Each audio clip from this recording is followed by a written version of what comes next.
বন্ধুরা, তোমরা সবাই কেমন আছো? আমি ভালো আছি, আশা করি তোমরা সবাই ভালো আছো। তো চলে এসেছি আবার একটা নতুন ভিডিও নিয়ে। বন্ধুরা, আমি ভাবছিলাম যে একটু বেলফুলের গাছ বসাবো। জানো তো বন্ধুরা, আমি খুব ফুল গাছ বসাতে ভালোবাসি। তো সেই জন্যই ভাবছিলাম যে ফুল গাছ বসাবো, কবে থেকেই ভাবছিলাম ফুল গাছ বসাবো। এবার আমাদের বাড়ির সামনে দিয়ে ফুল গাছ বিক্রি করতে আসে, তো সেখান থেকে ফুল গাছ কিনেছি। তো যেমন কথা তেমন ফুল গাছ কিনে ফুল গাছটা রাখা ছিল, ফুল গাছটা বসানো হয়নি। তো আমাদের মাটির সরা ছিল, কিনেই রাখা ছিল, সেইগুলো দিয়ে ভাবলাম গাছটা বসাই। তো যেমন কথা তেমন গাছ, সেই মতনই গাছ বসাচ্ছি। আর মাটিটা পেয়েছি আমার বাড়িতে, আমার বাড়ির পাশ থেকে আমার মাকে বলেছিলাম একটু মাটি আমার জন্য তুলে রাখতে।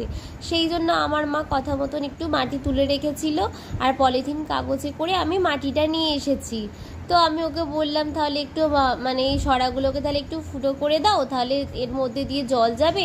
তার জন্য জল যাবার জন্য ফুটো করে দিল। তারপরে আমি ভাবলাম গাছটা একটু বসাই। তো বেলফুলের গাছ বসিয়েছি আর গাঁদা ফুলের গাছ বসিয়েছি। এইগুলো কিনে রেখেছিলাম, এগুলো বসাবো বসাবো করে বসানো হয়নি। আজকে ভাবলাম একটু ফুল গাছ বসাই, কারণ আমি তো ফুল গাছ বসাতে খুব ভালোবাসি, কিনতেও ভালোবাসি আর বসাতেও খুব ভালোবাসি। সেই জন্য একটু ফুল গাছ বসিয়ে দিলাম। আর জানো তো, এখানে নিচেতে যে গাছ বসাবো, কোনো গাছ বসানোর উপায় নেই, ফুল তুলে নিয়ে চলে যাবে, জানোই তো। বন্ধুরা, তোমাদের ভিডিওটা ভালো লাগলে অবশ্যই তোমরা লাইক কমেন্ট শেয়ার করে দেবে, সাবস্ক্রাইব করে দেবে। এইভাবে আমার সাথে থাকবে, পাশে থাকবে, আমাকে সাপোর্ট করবে আর প্রচুর প্রচুর ভালোবাসা দেবে।